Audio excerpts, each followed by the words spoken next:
আসসালামু আলাইকুম। Welcome to Suma's kitchen. হাজির হয়ে গেলাম চেপার ভর্তা রেসিপি নিয়ে। এই ভর্তাটি খুবই সুস্বাদু। যে কখনো ভর্তা খাননি সেও যদি এভাবে বানিয়ে খান তবে বারবার খেতে চাইবেন। এটি বানাতে যা যা লাগবে: এখানে চেপা নিয়েছি 5টি, রসুন নিয়েছি 2টা এবং শুকনা মরিচ 13টা। সবগুলো আমি ব্লেন্ড করে নেব। এবার চুলায় একটি প্যান বসিয়ে তাতে মেজারমেন্ট কাপে 2 চামচের একটু কম তেল নিয়ে নেব। তেলটা গরম হওয়া পর্যন্ত অপেক্ষা করব এবং তেলটা গরম হলে এখানে 1.5 কাপ পেঁয়াজ কুচি দিয়ে দেব। পেঁয়াজটা ভালো মতো ভেজে নেব। একটু নরম হবে, নরম হওয়া পর্যন্ত অপেক্ষা করব।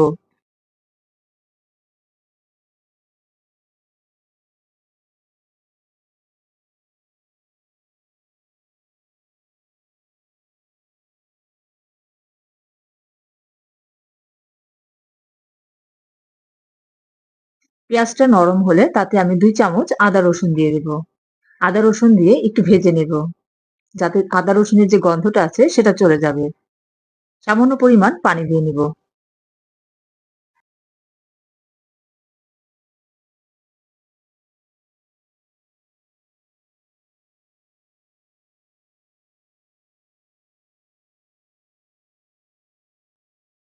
ভালো মতো একটু ভেজে নেব। এবার পেস্ট করে নেওয়া সেই উপকরণটা দিয়ে দিলাম। এটাকে দিয়ে আমি ভালো মতো কষিয়ে নেব যতক্ষণ না তেল চলে আসে, এবং সামান্য পরিমাণ লবণ দিলাম। লবণটা স্বাদ মতো। যেহেতু চেপাটা আমি কাঁচা নিয়েছি, কাঁচা বেটেছি, তাই এটাকে ভালো মতো কষাতে হবে।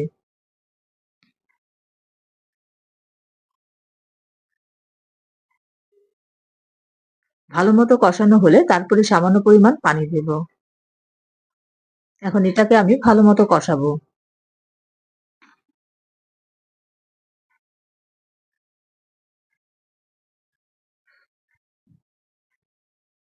চেপাটা আমার কষানো হয়ে গিয়েছে। দেখুন তেল চলে এসছে।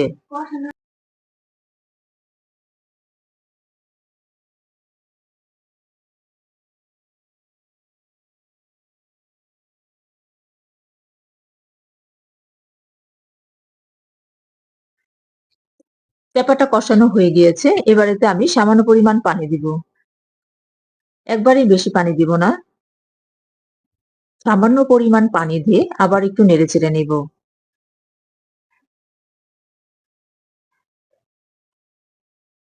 যেহেতু মাছ আছে এখানে, কাঁচা মাছ, তাই এটাকে ভালো মতো রান্না করতে হবে। এবার আরেকটু সামান্য পানি দিলাম। 10 থেকে 15 মিনিট এটাকে রান্না করব, যতক্ষণ না তেল চলে আসে। তেলটা উপরে চলে এসেছে। দেখুন তেলটা উপরে চলে এসেছে। আমার রান্নাটা শেষ। ভিডিওটি ভালো লাগলে সাবস্ক্রাইব করবেন, লাইক দিবেন, কমেন্ট করবেন এবং বেশি বেশি শেয়ার করবেন। সবাইকে ধন্যবাদ।